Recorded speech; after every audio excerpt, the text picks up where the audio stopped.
SER Podcast. Más o menos a esta hora, ayer, estaban en la antena del Larguero Yago de Vega, Javois y Ramón Besa. Y durante un buen rato estuvieron debatiendo de un tema que ha estado en las mesas de Nochebuena y Navidad en muchas familias de España. ¿Qué ha pasado entre Alcaraz y Ferrero? ¿Qué ha pasado entre el mejor tenista del mundo en la actualidad, español, y un entrenador que no es un entrenador cualquiera porque es un icono de nuestro deporte? Ese golpe de Ferrero en la primera Copa Davis, ese Ferrero ganando Roland Garros, ese Ferrero liderando el tenis mundial, era un deportista muy querido en España. Es imposible olvidar aquello cuando vemos un conflicto entre el que ahora es ídolo y el que lo fue antes. Y como digo, Javois, Besa y Yago de Vega estuvieron hablando de la entrevista que le hizo esta semana a Juan Carlos Ferrero en El País, Alejandro Ziriza.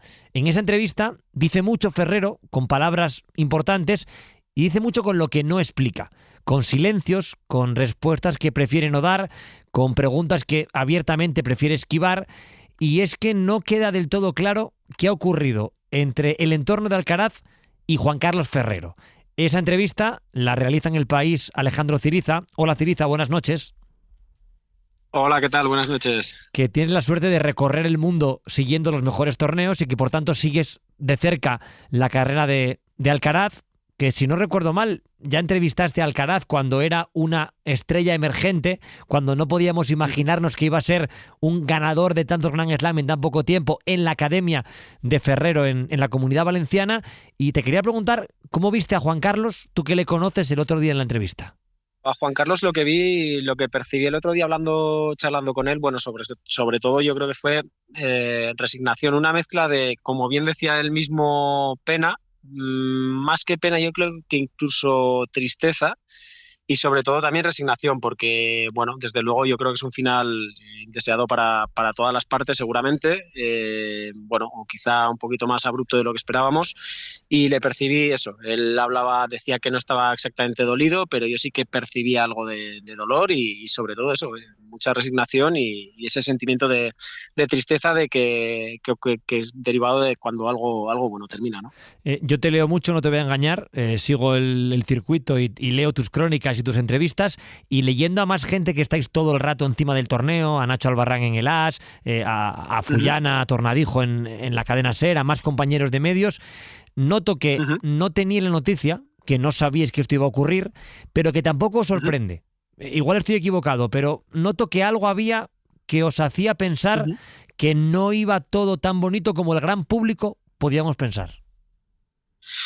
Sí, efectivamente. A mí lo que me ha sorprendido fundamentalmente es el timing, ¿no? Sobre todo que por el hecho de que Carlos viene de hacer su mejor temporada con 8 títulos, 71 victorias, digamos que ha alcanzado por fin esa regularidad y esa consistencia en la que él insiste y que tanto ansiaba, y claro, de repente nos ha pillado un poco a contrapié, con lo cual sí, la verdad es que no deja de ser sorprendente el timing, pero no así tanto la noticia en sí, por el mero hecho de que, bueno, principalmente porque siempre idealizamos mucho las relaciones profesionales en el deporte y en el tenis, y esto es como es, sabemos cómo va, todo puede acabar de la noche a la mañana.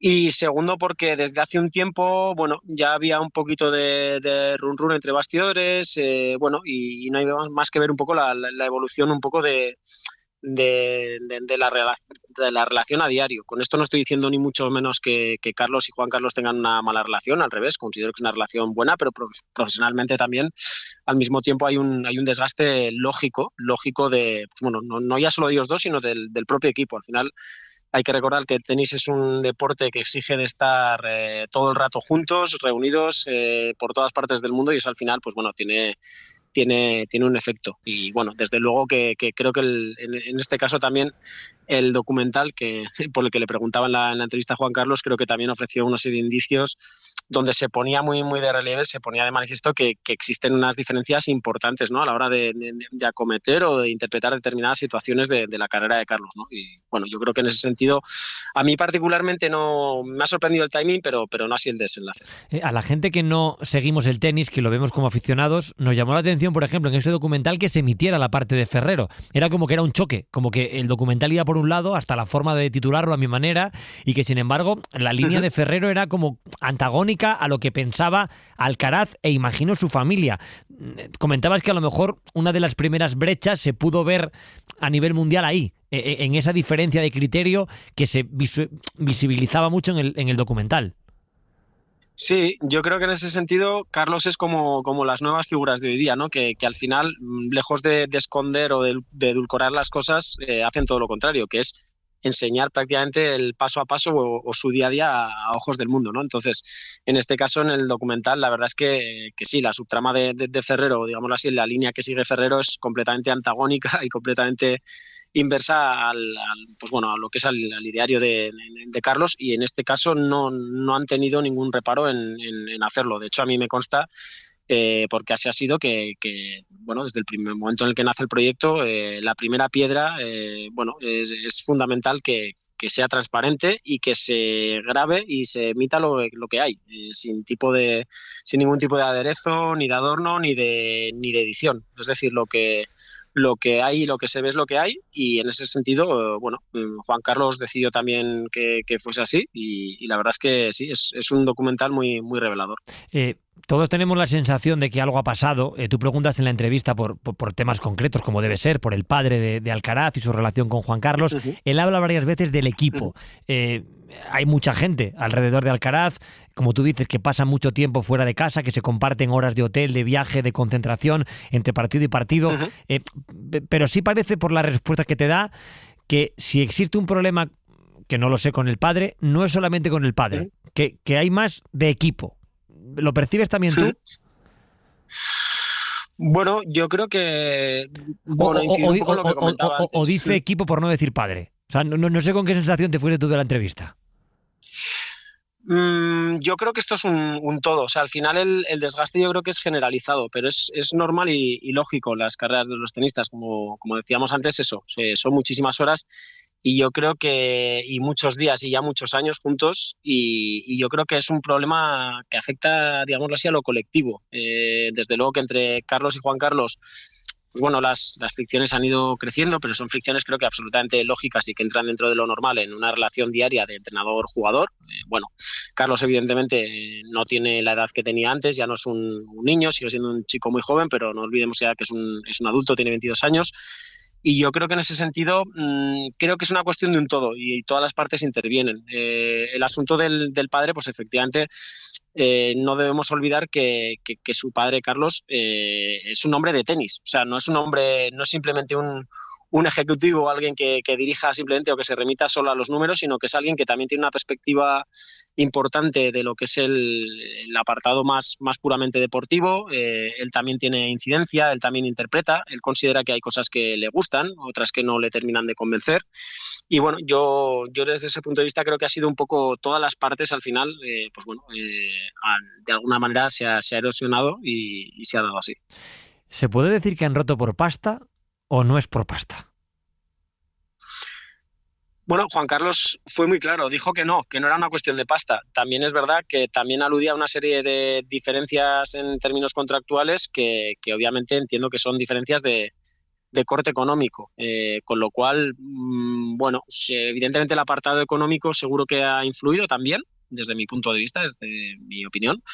Pero yo creo que, como te decía, yo creo que responde un poco más a todo, ¿no? Desde todos los ángulos, desde el deportivo, desde el estratégico, de cómo se plantea la temporada.